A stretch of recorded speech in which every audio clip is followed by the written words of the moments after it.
সমাজ আজকে আমাদের পরিচয় ভণ্ড। চুরিও করলাম না, সামারিও করলাম না, সুদও খাইলাম না, সুদির ঘরেও খাই না। আত্মীয়ের ঘরে খাইবার আগে চিন্তা করি যে হালাল না হারাম। আমাদের তরিকতে আমাদেরকে বললেন যে মিথ্যা বলিও না। এই জন্য যদি আত্মীয়র খানা হারাম হয়, আত্মীয়তার সম্পর্কের জন্য যাইতে হবে, তবে ঘর থেকে খাইয়া যাই। খাইছো নি? খাইছি। আর মিশে হয়েছে নি? খাইছি তো। যেমন তরিকতে শিক্ষা হলো বেছে বেছে খানা হওয়া, কিন্তু তরিকা মানে ওইটা মনে করবেন না লম্বা লম্বা চুল, উদাঙ্গা লাল লাল খাবার, হাতে আর কোমরে যদি হারু লাগাই চুন্নুর চুন্নুর করে, এটার নাম তরিকা, এটা হলো শয়তানি। তরিকা মানি রসুল, বড় করে হন সুবহানাল্লাহ। তরিকা মানি আল্লাহ বলেছেন লাকাদ কানা লাকুম ফি রাসূলিল্লাহি উসওয়াতুন হাসানা। ঈমান আনার পর আমরা কিভাবে আগাবো?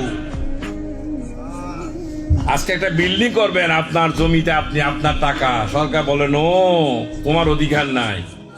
এইখানে গুতা দেওয়ার আগে আমার ইঞ্জিনিয়ার থেকে একটা প্ল্যান নিতে, তাহলে জায়গাও নষ্ট হবে না, টাকাও নষ্ট হবে না, গরু দেখতে সুন্দর লাগবে। অথচ জায়গা আপনার, টাকাও খার আমার, কিন্তু আমার এই অধিকার না। সরকার বলতেছে তোমার জায়গা, তোমার টাকা, কিন্তু নগদ তো আমার।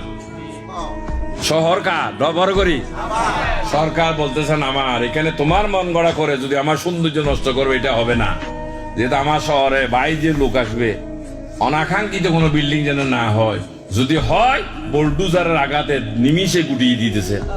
সরকার যদি এই পাওয়ার থাকে, আল্লাহ বলতেছেন ঈমান আনছো তুমি, নামাজ তোমাকে পড়তে হবে, তবে তোমার মতো নয়, রসুলের দিকে দেখে দেখে পড়তে হবে।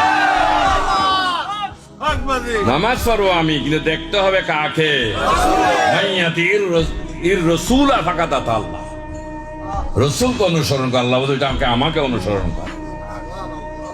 আদেশ দিয়েছে রাকিমুস সালাত, নামাজ প্রতিষ্ঠিত করো। এখন নামাজ পড়তে গেলে আপনাকে রসুল দেখতে হবে, ওটাই আপনার ইবাদত। সুবহানাল্লাহ।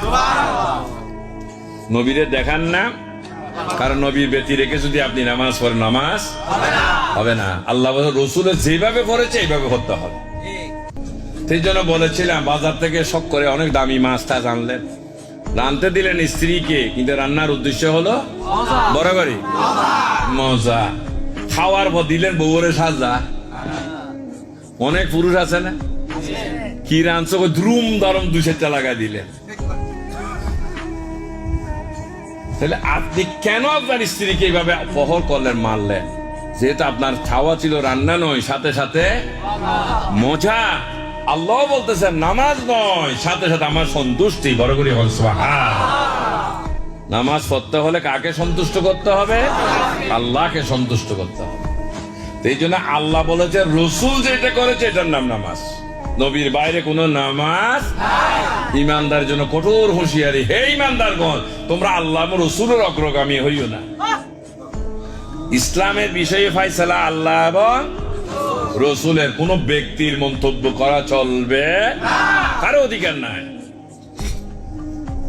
মুফতি মুফাসসির হিসাব গৌসুল আজম যেই সাজুক, কোরআন আর বাইরে কথা বলার কোন সুযোগ।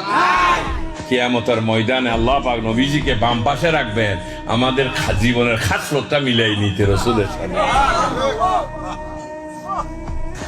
আল্লাহ শুধু দেখবেন যে নবীর সাথে আমাদের চরিত্র মিল আছে কিনা। তো যদি নবীর সাথে মিলিয়ে আপনার জন্য জান্নাত আর জাহান্নামের ফায়সালা হয়, এই দুনিয়ার বাজারে যদি রসুল ছেড়ে দিলেন, আপনার উপায় কি? ওই দিনটা আপনাকে আল্লাহ হিসাব হিসেবে দেখবেন না, মুফাসসিরে কোরআন হিসেবে দেখবেন না। সমস্ত সার্টিফিকেট আড়ালে থাকতে হবে মুসলমান। ওয়ালা তামুতুন্না ইল্লা ওয়া আনতুম মুসলিমুন। আপনি মুসলমান হয়েছেন কিনা? মুসলমান মানে রঙে রঙিন হওয়া, মুসলমান মানে নবীর আদর্শে আদর্শবান হওয়া, মুসলমান মানে নবীর রীতিতে নিজের জীবনকে চালা।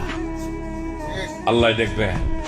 আজকে যদি পেপারে মিল না থাকে, কন্টেইনারের সাথে নিতে পারবেন না, জীবনও না। পেপার পত্রিকায় দেখতেছি কতজন মানুষ দোয়ার জন্য আসে, ওইভাবে বেজাল করতে গিয়ে এখানে খাইছে ধর, এখন আমাদের হয়েছে জ্বালা। হিসাব কেন হইলাম এখন তুললে অবৈধ জন্য দোয়া করতে হবে।